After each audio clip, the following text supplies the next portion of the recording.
All right, just the beginning of day 9. Actually, we've already done a little bit of work. Jack and Aberdeen are out getting books again. And Cody and I are tearing the AC unit out of their pantry that is no longer used, trying to open up a little more room in here. They use a mini split now. I've got to get this boot out and patch the ceiling. Cody's doing what he does. Cleaning up. The other part of the group is down in the retreat center still. They got all the homes cleaned and they're just doing some groundwork today. Where's our ladder at? All right, that fountain's been dry all week. Bill got it filled up this morning and got it turned on. Really nice. John is raking. And everybody's busy. Bob's pushing a wheelbarrow.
You run off? No?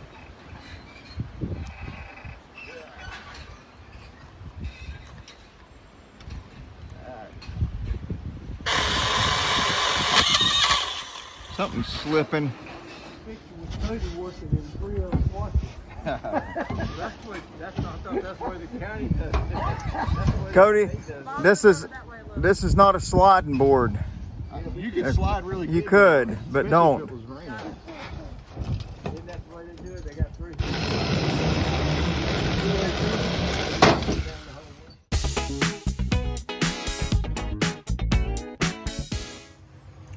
Okay, so we did get the AC unit removed. We got the hole patched. And that ought to serve them well with the extra room. Got a bunch of bees up here. I'm getting ready to douse with Raid. Hopefully this is going to work. Hopefully the wind don't blow it back on me. Here we go. Oh yeah. Nice.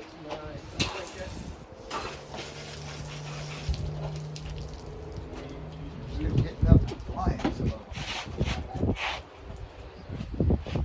Man, yeah. Well, Bill's painting signs or painting rocks or Trying to. reprinting them. Repainting.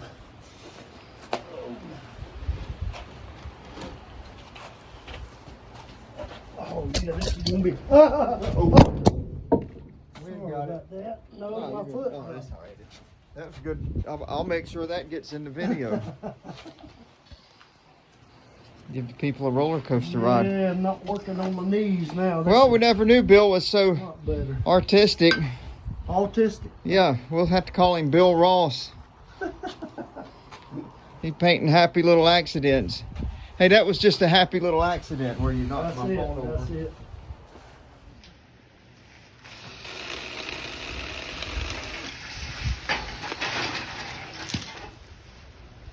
Probably good, ain't it? Well, you got that one over there.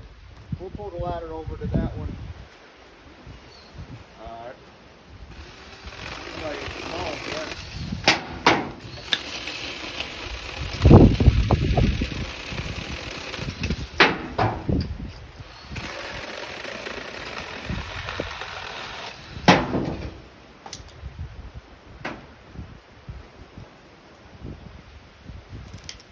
this one's dead too.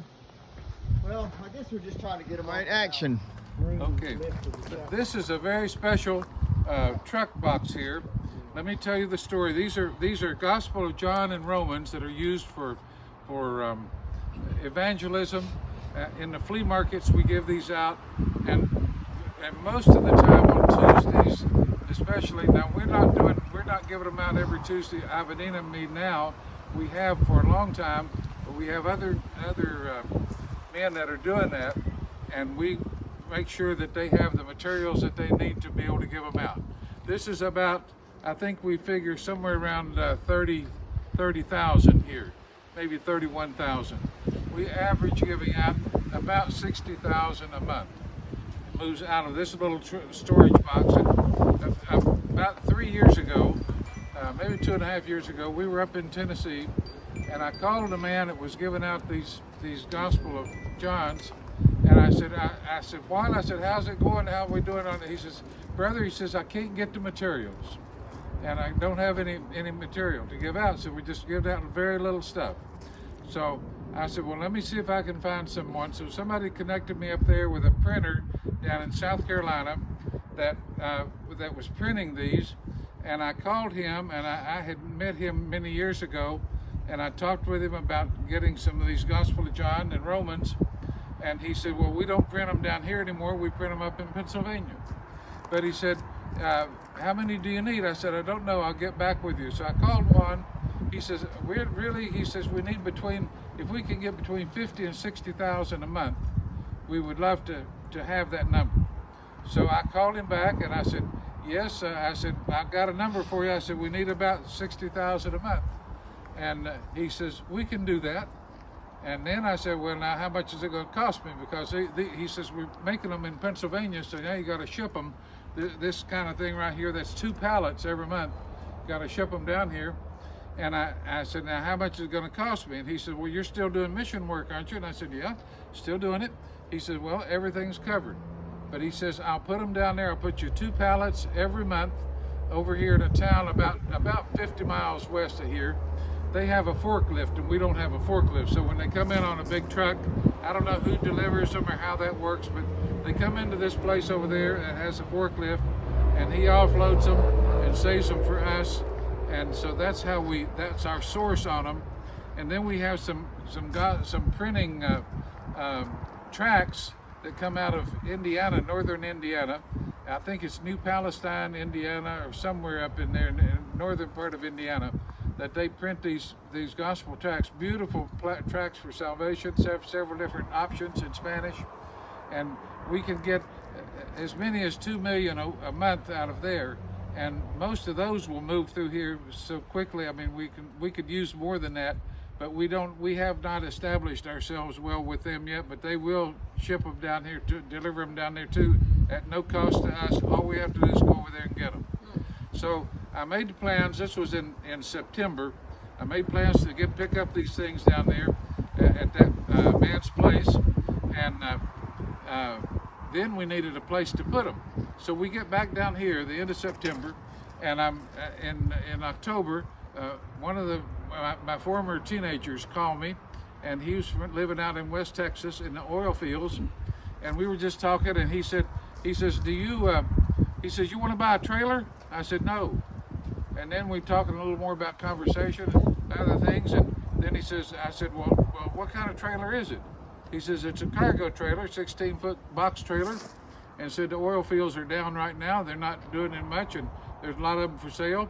He said, so I said, how much is it? He said, $2,000. I said, not interested. So then we talked a little more, and he says, well, would you take it for $1,000 and I'll deliver it? That's 700 miles from here. I said, I'll take it.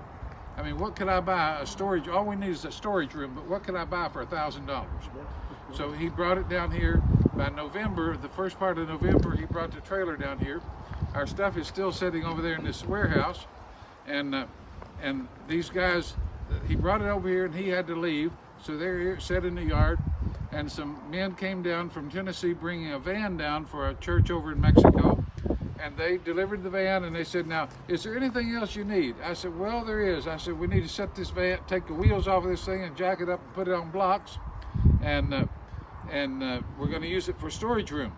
So they jacked it up, put it on blocks, and then they said, well, is there anything else they're going to fly out? The next thing says, anything else you need? I said, well, there is. We need to fill it up. So they went over. We took 2 trucks and trailers and go over here to get all these things and filled it up. And that was in the first part of December, and it has never been empty since then. It just keeps every month. And it's really something how the Lord has sent these things into us, and we haven't even had to unload them.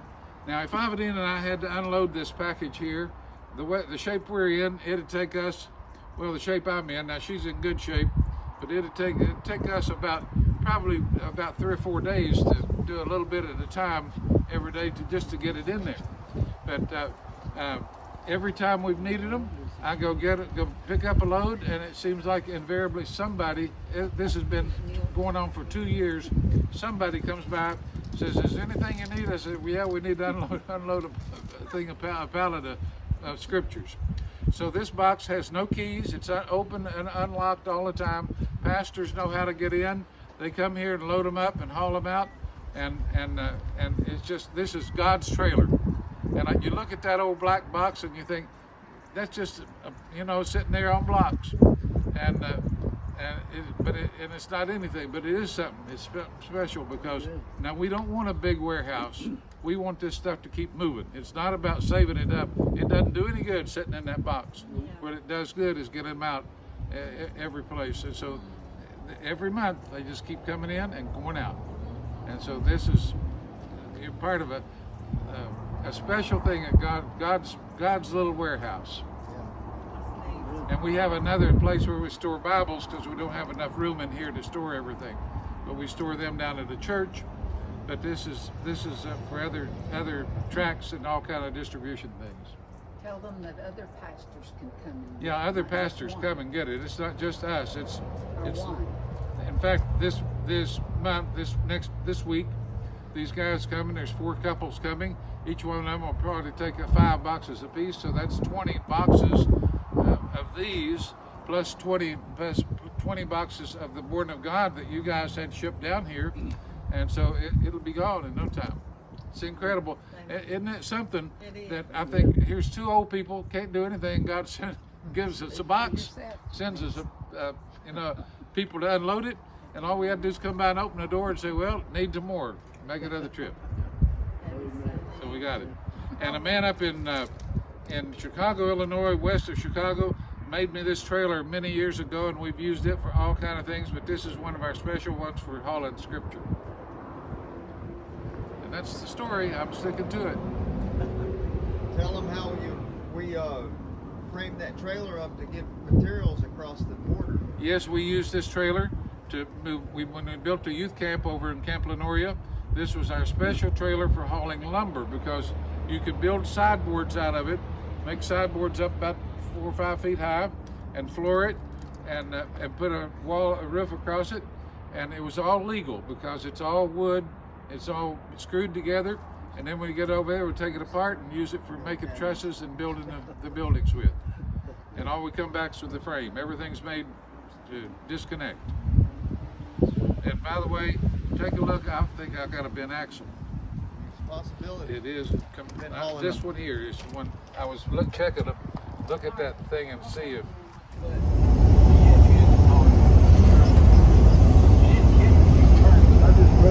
We're headed to see the border wall and to South Padre Island to, man, look at that old Jeep out there. Anyway, South Padre Island to eat fish and then to church.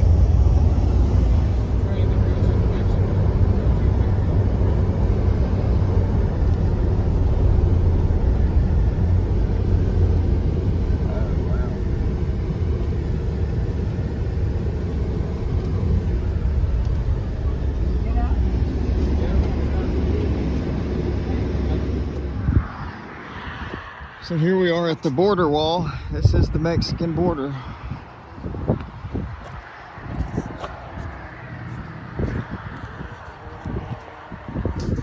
Cody's gonna climb it. So they put it on this side.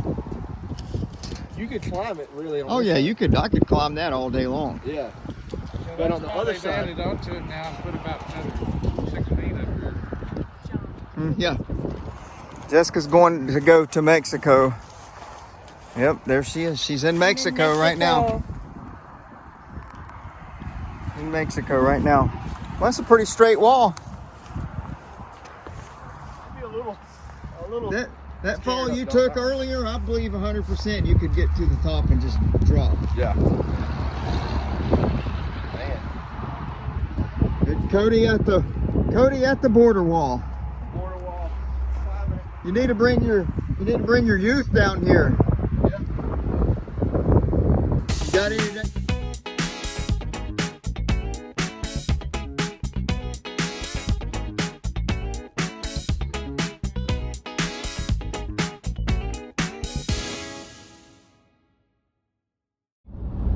We like biofreaks.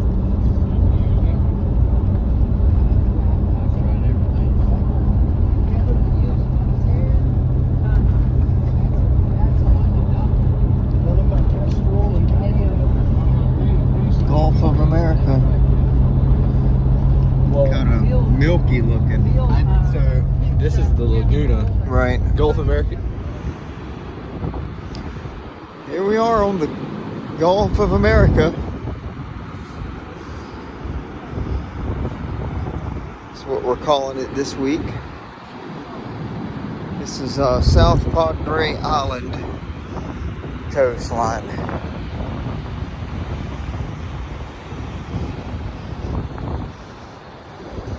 First time ever being on this side of the Gulf. Nope, can't say that. I did go to this side of the Gulf, but in Mexico, not from Texas. This is South Padre Island.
This is my story, this is my song.